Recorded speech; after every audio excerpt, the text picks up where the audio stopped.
विभाग की छात्राएं आप सभी के सामने स्वतंत्रता दिवस पर एक नाटक प्रस्तुत करना चाहते हैं जो इस प्रकार है। आज हम आजादी दिवस मना रहे हैं, लेकिन यह आजादी हमें उपहार में नहीं मिली। इसे पाने के लिए हमने एक लंबी यात्रा करनी पड़ी, आजादी की यात्रा।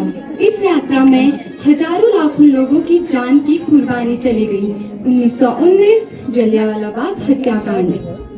आज हमारे बैसाखी का त्योहार है, मगर पूरा पंजाब बैसाखी नहीं मनाएगा। जब तक अंग्रेज भारत को छोड़ के नहीं चले जाते, हम बैसाखी नहीं मनाएंगे। तुम हमारा विरोध करता है, इसका अंजाम अच्छा नहीं होगा। भाग जाओ। भागेंगे हम, भागोगे तुम हमारे भारत से। Soldiers fire.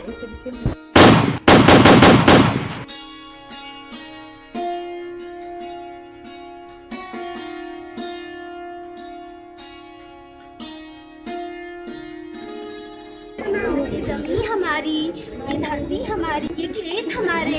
अभी थोड़ी देर पहले हमारी ये फसलें लहरा रही थी, पर अंग्रेजों ने हमारी सारी फसलें बर्बाद कर दी। अंग्रेजों, तुम्हारे इस अत्याचार का बदला हम लेकर रहेंगे। हम आजादी लेकर रहेंगे। जलियांवाला बाग हत्याकांड ने पूरे हिंदुस्तान की आंख नम कर दी थी। इस हत्याकांड में कई मासूमों की आहुति चढ़ गई थी। इतनी हैवानियत से इंसानियत का कत्ल कर दिया गया था। मासूम औरतों, बच्चों की दर्द भरी सिसकियां और चीखें उनके लाभ का गूंज बनकर रह गई थी। लाला लाजपत राय, भगत सिंह, राजगुरु और सुखदेव, इन क्रांतिकारियों ने विदेशी दरिंदों को हमारे भारत देश से बाहर निकालने के मंसूबे मजबूत कर दिए थे। 8 अप्रैल 1969 को लाला लाजपत राय के नेतृत्व में साइमन कमीशन के खिलाफ एक भारी जुलूस निकाला गया। साइमन कमीशन वापस जाओ। साइमन कमीशन वापस जाओ। साइमन कमीशन वापस जाओ। साइमन कमीशन वापस जाओ। Simon commission go back. Simon commission go back. Simon commission में हमारी बात समझ में नहीं आती। Stop this. लाला जी, संघर्ष करो, हम तुम्हारे साथ हैं। Simon commission go back. Simon commission go back. Simon commission stop this.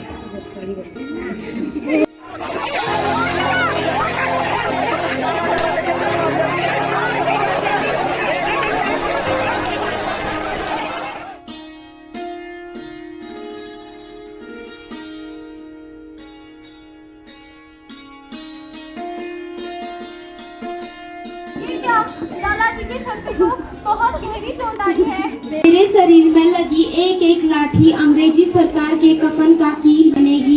ये आजादी की लड़ाई रुकनी नहीं चाहिए। ये जिम्मेदारी मैं तुम सबको सौंप कर जा रहा हूँ। लाला जी की दर्दनाक मौत के बाद भगत सिंह, राजगुरु, सुखदेव, देश के इन मतवालों के खून में एक ऐसा उबाल आया जिसका सामना करना अंग्रेजी हुकूमत के लिए मुश्किल हो गया था। उन्होंने अंग्रेजों को करारा जवाब देने के लिए स्कॉट और सैंडल्स को मारने की रूपरेखा रची।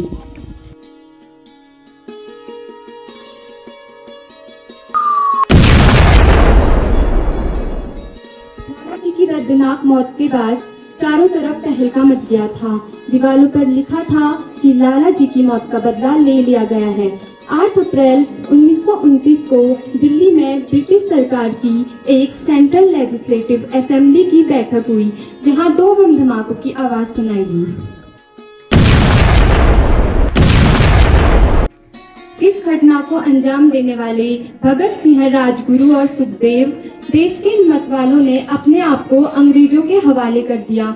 1930 को अदालत ने अपना फैसला सुनाया। मुजिम भगत सिंह, मुजिम राजगुरु, मुजिम सुखदेव, दफा 121 और 302 के तहत ये अदालत तीनों को मुजिम करार देती है और इन्हें मौत की सजा सुनाती है। भगत सिंह, तुमसे मिलने तुम्हारे परिवार वाले आए हैं।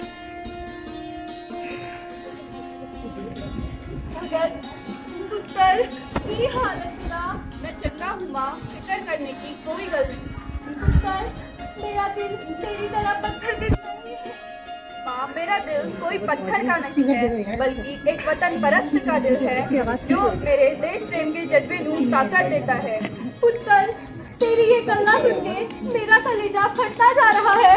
माँ, आज मेरी तपस्या पूरी होने जा रही है। जे तू रोई मैनू तकलीफ होइयां, सोच कि आज तेरा पुत्र शादी करने के लिए जा रहा है। बस फर्क इतना है कि वो घोड़ी पर नहीं बल्कि फांसी पर चढ़ने वास्ते जा रहा है। आज तू एक क्रांतिकारी की माँ है, कल तू एक शहीद की माँ होगी माँ। पुत्र, इतनी छोटी सी उम्र में तू शहीद होने जा रहा है। अभी तूने अपनी जिंदगी में देखा ही क्या है? मैंने अपनी माँ देखी है जिसने मुझे एक ही बात बताई है, अपने देश के लिए एक बार शहीद होना 100 बार जन्म लेने के बराबर होता है। अच्छा माँ, अब आशीर्वाद दे, आखिरी बार विदा लेने का वक्त आ गया है।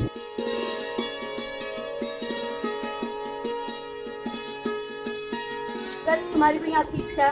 हमारे हाथ खोल दिए जाएं। हम तीनों दोस्त एक दूसरे को गले मिलना चाहते हैं।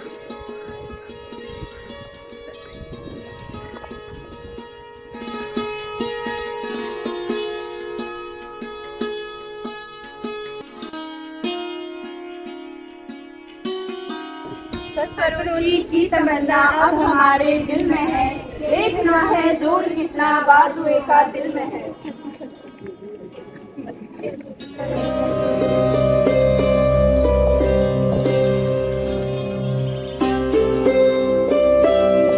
देश के हर नौजवान के मन में आज़ादी की उमंग लोरे लेने लगी थी। देश के क्रांतिकारियों जो देश के लिए शहीद हुए हैं, देश के वीरों, इनकी कुर्बानी रंग लाई और अंत में 15 अगस्त 1947 को हमारा देश आज़ाद हो गया। धन्यवाद।